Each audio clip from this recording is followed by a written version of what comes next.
বহুজন হিতায় বহুজন সুখায়। এখন আপনাদের সামনে वक्तव्य रखबेन। अभी जो हमारे इसके पहले भी मीटिंग हुआ, इसी में ही हुआ था, जो हमारे केंद्रीय राज्य कोऑर्डिनेटर बहन जी ने भेजा 18 तारीख को, माननीय लालजी मेधांकर जी, डॉक्टर लालजी मेधांकर जी आपके सामने कुछ आपको गाइडलाइन पर कोई भी कुछ जो विशेष औषधि है वो बताएंगे।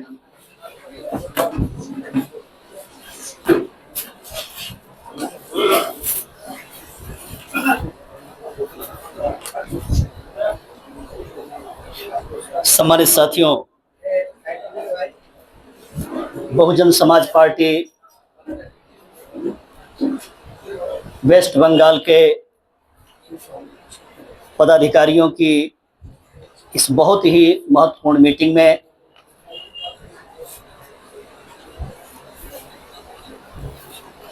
आज बहुजन समाज पार्टी के नेशनल कोऑर्डिनेटर, पूर्व में रहे राष्ट्रीय उपाध्यक्ष, नेशनल वाइस प्रेसिडेंट रहे पूर्व में, और बहुजन समाज पार्टी के राज्यसभा सांसद परम सम्माननीय रामजी गौतम साहब, मैं पहले ही आप लोगों के बीच में आ गया था। 23 तारीख को हमारे जो जोन के इंचार्ज हैं उन लोगों की बैठक लिया था, तो आप लोगों की ओर से, पूरे प्रदेश की ओर से माननीय सांसद जी का तहे दिल से हम लोग स्वागत करते हैं, आभार व्यक्त करते हैं।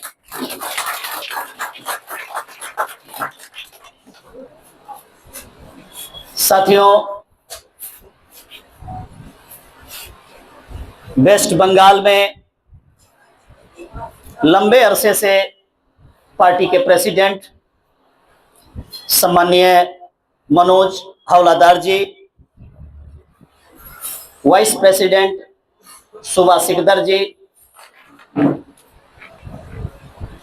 जोन इंचार्ज अनिल रॉय जी, शांति कुमार सरकार जी, श्री सनल साधु जी, इधर जोन नंबर 2 से अचिंतो विश्वास जी, श्रीमती प्रणीता राय जी, श्री तुषार कांति जी,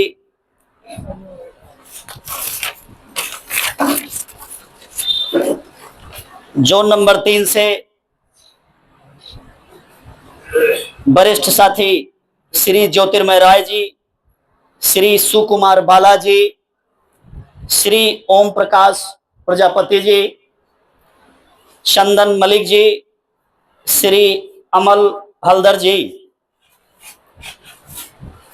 जोन नंबर 4 से प्रदेश के उपाध्यक्ष सुभा कुमार सिकदर जी, संदीप नाथ जी, हरिपद मंडल जी, मसीहुर रहमान हल्दर जी। जोन नंबर 5 से शैलेंद्र नाथ रॉय जी, सुरेश कुमार रविदास जी, आए हुए सभी जिला प्रभारी, जिला अध्यक्ष, सभी सम्मानित साथी और कुछ हमारी माताएं बहनें भी इस मीटिंग में हैं। सम्मानित साथियों, ऐसे तो मैं एक बार कार्यालय में आया, लेकिन आज माननीय सांसद जी के साथ ये आप लोगों के साथ पहली मीटिंग है। सांसद जी का शेड्यूल बहुत बिजी रहता है, क्योंकि 8-10 राज्यों में आप हमेशा से पार्टी का काम देखते रहे हैं। ऐसे में उसका औचित्य तो ज्यादा नहीं है, लेकिन फिर भी आज आप लोगों ने स्वागत किया है। सांसद जी का आज जन्मदिन भी है, तो हम उनके जन्मदिन की बधाई देते हैं। ये पश्चिमी बंगाल के लोगों का ये सौभाग्य है कि उनके जन्मदिन पे आप लोग इधर उनसे रूबरू हो रहे हैं, उनसे परिचित हो रहे हैं। साथियों, आप लोगों ने कितना काम किया है ये तो जोन वाइज मीटिंग हमने लगाई है, क्योंकि सांसद जी का समय तो कम मिल पाएगा आपको, लेकिन मैं आपके बीच में हमेशा रहूंगा। इधर दो राज्यों में जो पहले धर्मवीर सिंह अशोक जी देखते थे, उड़ीसा और वेस्ट बंगाल, तो इन दोनों में उनको चेंज करके बहन जी ने मुझे इधर भेजा है। चूंकि 2026 में वेस्ट बंगाल में इलेक्शन होने वाला है, तो मैं समझता हूं इसीलिए शायद चुनाव को ध्यान में रख करके इधर बहन जी ने ये बदलाव किया है। उसी कड़ी में मुझे भी आपके बीच में भेजा है और माननीय सांसद जी को भी उसी कड़ी में आप लोगों के बीच में भेजा है। कहने का मतलब यह है कि इलेक्शन सर पे है, इलेक्शन की तैयारी के लिए आप लोगों के बीच में इधर बहन जी ने हम लोगों को भेजा है। तो आपके बीच में पूरा समय देंगे, पूरी तैयारी करेंगे। अपेक्षाकृत मैं उड़ीसा में कम समय दूंगा, वहां कोई चुनाव है नहीं। आपके प्रदेश में मैं ज्यादा समय देने का प्रयास करूंगा।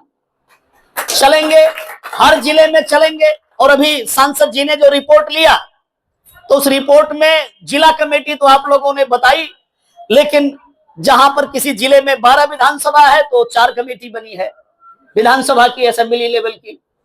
कहीं पे 8 है तो 2 बनी हुई है। अगर असेंबली लेवल की कमेटी भी नहीं है आपके पास, तो आप इलेक्शन में कैसे उतरेंगे? तो जो भी समय आपके पास है, 8-9 महीने का समय है, तो मैं सभी साथियों से अनुरोध करूंगा कि हम लोगों के साथ आप लोग रन करके, हम आपके साथ कदम से कदम मिलाकर, कंधे से कंधा मिलाकर हम इन कमेटियों को बनवाने के लिए तत्पर रहेंगे। और जो संतों गुरुओं महापुरुषों की विचारधारा है, परम पूज्य बाबा साहेब डॉक्टर अंबेडकर की बात, चूंकि सबसे ज्यादा आबादी पंजाब में है शेड्यूल्ड कास्ट की, और मैं समझता हूं तीसरे चौथे स्थान पे या तीसरे स्थान पे आबादी शेड्यूल्ड कास्ट की, शेड्यूल्ड ट्राइब की, वो वेस्ट बंगाल में होगी। सेकंड पोजीशन, पहले पे पंजाब, दूसरे पे ये उत्तर प्रदेश, जहां 4 बार आपने सरकार बनाई, माननीय कांसी राम साहब ने, माननीय बहन जी ने यूपी में 4 बार सरकार बनाई, वहां से ज्यादा आबादी SC ST की आपके प्रांत में है। आपने अभी तक क्यों नहीं जीत हासिल किया? आपने क्यों नहीं सरकार बनाया? बाबा साहेब डॉक्टर अंबेडकर की बात को कितना आप लोग आगे बढ़ाए हैं? हम लोग तो किताबों में पढ़ करके ये समझते रहे कि बाबा साहेब डॉक्टर अंबेडकर पैदा हुए महाराष्ट्र में, लेकिन जब देश का संविधान बनाने का अवसर आया, संविधान सभा में भेजने का अवसर आया, तो साथियों पूरे देश में कहीं के बाबा साहेब के अनुयायी तैयार नहीं हो पाए। कांग्रेस ने इतनी रुकावटें पैदा किया कि पूरे देश से बाबा साहेब डॉक्टर अंबेडकर को संविधान सभा में नहीं जाने दिया। बंगाल के, वेस्ट बंगाल के हमारे जो नमो शूद्र भाई हैं, चांडाल भाई हैं, उनके लिए गर्व और गौरव का विषय है कि वेस्ट बंगाल में आप लोगों ने बाबा साहेब डॉक्टर अंबेडकर को बुलाया और बाबा साहेब डॉक्टर अंबेडकर को चुन करके आपने संविधान सभा में भेजने का काम किया। इसके लिए आपको गर्व और गौरव होना चाहिए। इसके लिए आपको पूरे देश को यह बताना चाहिए कि हम सबसे बड़े अंबेडकरवादी हैं। साथियों, यूपी वाले इस मामले में आगे निकल गए, 4 बार उन्होंने सरकार बना लिया, और आप अभी तक जो बाबा साहेब डॉक्टर अंबेडकर के जीते जी, उनके रहते हुए आप सबसे बड़े अंबेडकरवादी थे, आप क्यों पिछड़े हुए हैं? ये बात सोचने का विषय है। हरिचंद ठाकुर, गुरुचंद ठाकुर की यह धरती है। यहां पर शेड्यूल्ड कास्ट के लोग आज भले सरकारों के द्वारा सताए जा रहे हो, मारे जा रहे हो, भारी आबादी में ओबीसी के लोग उपेक्षित हो रहे हो, और बहुत कम आबादी में जो लोग हैं उनकी यहां पर सरकारें बनती रही हैं। तो साथियों, बंधुओं, मैं बात को और न लंबी करके मैं यही कहना चाहूंगा कि बाबा साहेब डॉक्टर अंबेडकर ने एक बात कहा था। बाबा साहेब ने कहा था, मैं बेशुमार मुसीबतों का सामना करके, बहुत तकलीफ का सामना करके ये कारवां यहां तक लेकर के आया हूं। मेरे अनुयायियों से मेरा कहना है कि ये कारवां अगर आगे ना ले जा सके तो यहीं पर छोड़ दें, लेकिन किसी भी कीमत पर इससे पीछे न जाने दें। वेस्ट बंगाल के साथियों, बाबा साहेब डॉक्टर अंबेडकर का वो कारवां कुछ मामले में तो आगे गया है, लेकिन अगर पॉलिटिकल अचीवमेंट की बात करें तो उस मामले में बहुत पीछे रह गया है। आप लोग जब एक भी एमएलए नहीं जीत पाए हैं तो खासकर वेस्ट बंगाल में तो बहुत पीछे रह गया है। हम चाहेंगे, आप सब वरिष्ठ साथी, पुराने लोग आपके चेहरे बता रहे हैं कि आप लोग सब मिशनरी लोग हैं।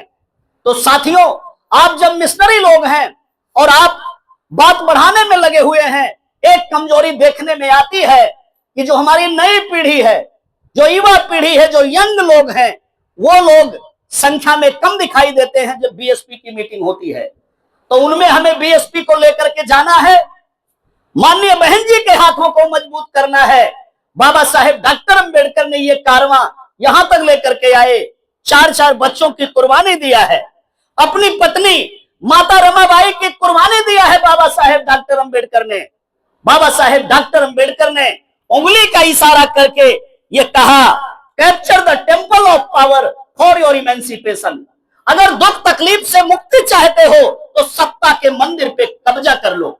बाबा साहेब डॉक्टर अंबेडकर ने कहा, पॉलिटिकल पावर इज मास्टर की which can open each and every lock for your progress. राजनीतिक सत्ता वो मास्टर चाबी है जिससे आप अपने तरक्की के बंद ताले खोल सकते हैं। सम्मानित साथियों, बाबा साहेब डॉक्टर अंबेडकर के ये दोनों स्लोगन को पूरा करने के लिए, इसके लिए मान्यवर कांसीराम साहब ने अभियान किया।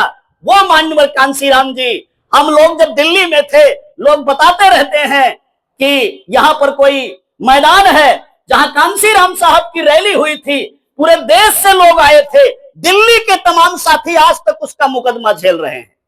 यहां पे कोई मारपीट हो गई थी, कोई दंगा हो गया था रैली के दौरान, और तमाम साथी आज तक मुकदमा झेल रहे हैं। वेस्ट बंगाल के साथियों, मेरा आपसे कहना है, वो कांसीराम साहब बाबा साहेब का आंदोलन लेकर चलने के लिए कभी पैदल चले, कभी साइकिल में चले, कभी बस में चले, कभी ट्रेन में चले, और फिर जब समाज तैयार हुआ तो हेलीकॉप्टर में भी चले। साथियों, अगर एससी एसटी की आबादी ज्यादा है, ओबीसी की आबादी ज्यादा है, तो साथियों कांसीराम साहब की बात को ग्राउंड तक लेकर के जाना होगा। एक बात मैं आपसे कहना चाहूंगा, ये जो समाज है, ये जो विचारधारा है, ये सब परिवर्तनशील है। ऐसा भगवान तथागत गौतम बुद्ध ने कहा है, सब्बे संखारा अनिच्चा, सब कुछ परिवर्तनशील है। अभी तक जो बात यहां तक आई है वो बात बदल सकती है, बढ़ सकती है। अगर किसी के मन में ये निराशा का भाव हो कि जितना अभी तक हुआ है 2026 में भी उतना ही रहेगा, ये बात ठीक नहीं है। अपने मन के अंदर संकल्प लेना होगा, हमें प्लानिंग करनी होगी, और 2026 में हमें अभी तक जो नहीं हुआ है वो काम करके आप लोगों को दिखाना होगा। सम्मानित साथियों, कांसीराम साहब की एकमात्र शिष्या माननीय बहन कुमारी मायावती जी, आज बहन जी 69 ईयर की हो गई हैं। पूरी जिंदगी बहन जी ने समाज के लिए समर्पित किया है। उनका एक एक मिनट, एक एक घंटा, एक एक दिन वो हमारे आपकी बेहतरी के लिए लगता है। बहन जी बहुत चिंतित रहती हैं। बहन जी ने जिस दिन मुझसे बात किया कि उधर मुझे वेस्ट बंगाल भेज रही हूं, तो बहन जी के माथे पर चिंता की लकीरें थी। बहन जी ने कहा, वहां काम रुका हुआ है, बढ़ नहीं रहा है, क्या कारण है? तो तुम अच्छा कार्य करता है, मैं तुझे भेज रही हूं। सम्मानित साथियों, आप लोगों के बीच में माननीय सांसद जी आए हैं, मेरे जैसा कार्यकर्ता भेजा है जो फुल टाइमर है। मैं आपको विश्वास दिलाता हूं, यदि आपने साथ दिया, हम लोगों की बात मानी, तो जो काम अभी तक नहीं हुआ है हम लोग 2026 में वो काम करेंगे, और हम लोग बहुजन समाज पार्टी के एमएलए जितवा करके हम लोग इतिहास बनाने का काम करेंगे। ये संतों गुरुओं महापुरुषों की धरती, हरिचंद गुरुचंद ठाकुर की धरती, यहां पर आप लोगों ने इतिहास बनाया है। बाबा साहेब को बुला के बाबा साहेब को संविधान सभा में भेज करके तो साथियों मन में संकल्प लीजिए और हम लोग रिजल्ट ओरिएंटेड काम करें, गांव तक लेकर के बहुजन मूवमेंट को जाएं और रिजल्ट ओरिएंटेड काम करके माननीय बहन जी ने जिस उम्मीद के साथ इधर हम लोगों को भेजा है, उनकी उम्मीद पे आप लोगों के सहारे हम लोग खरे उतरे, हमारा भी जीवन सार्थक हो और आपका भी बेकार न जाए। इसमें अधिकांश साथी सब 50 साल से ऊपर के दिख रहे हैं। आपका जीवन 50 साल तक का चला गया, 55 साल चला गया, किसी का 60 साल चला गया। दुनिया छोड़ के सबको जाना है। अरे जाने से पहले कुछ ऐसा करके जाओ, ऐसा कुछ करो कि जब हम दुनिया छोड़कर चले जाएं तो मेरा भी नाम इस दुनिया में जिंदा रहे, हम भी अजर अमर रहे। हमें भी कोई पूछे कि ये कोई था जिसने हमारे मोहल्ले में काम किया है, मेरे असेंबली लेवल पे काम किया है, मेरे जिला लेवल पे काम किया है, स्टेट लेवल पे काम किया है, समाज की बेहतरी के लिए, बहुजन आंदोलन के लिए, संतों गुरुओं महापुरुषों की विचारधारा के लिए इन्होंने काम किया है। साथियों, आपका नाम होगा, इतिहास में दर्ज किए जाओगे, आपको भी कोई याद किया जाए कि करेगा, नहीं तो इस जीवन का तो कोई मूल्य नहीं है। गाय भैंस भेड़ बकरी को कोई नहीं पूछता है, लेकिन आदमी जिंदा रहता है। आज बाबा साहेब डॉक्टर अंबेडकर देश के कोने कोने में हैं। बाबा साहेब को बहुत रोकने की कोशिश की। आज मान्यवर कांसी राम साहब, जिन्होंने अपने लिए घर नहीं बनाया, अपने लिए जमीन नहीं बनाई, अपने लिए खाता नहीं खोला, अकाउंट में पैसा नहीं जमा किया, उस कांसी राम साहब का पूरे देश में जय जयकार होता है। सम्मानित साथियों, हम माननीय बहन जी के सिपाही हैं। हम लोगों को संकल्प लेना चाहिए और 2026 की तैयारी में जुट जाना चाहिए, ऐसा आह्वान करते हुए, क्योंकि आपके बीच में रहूंगा तो फिर तमाम बातें होंगी। माननीय सांसद जी को निकलना भी है, उनकी फ्लाइट भी है, जाना है, इसलिए मैं आपका समय और न लेते हुए अपनी बात को यहीं पर रोकता हूं। आभार व्यक्त करता हूं। जय भीम, जय भारत, जय बहुजन समाज।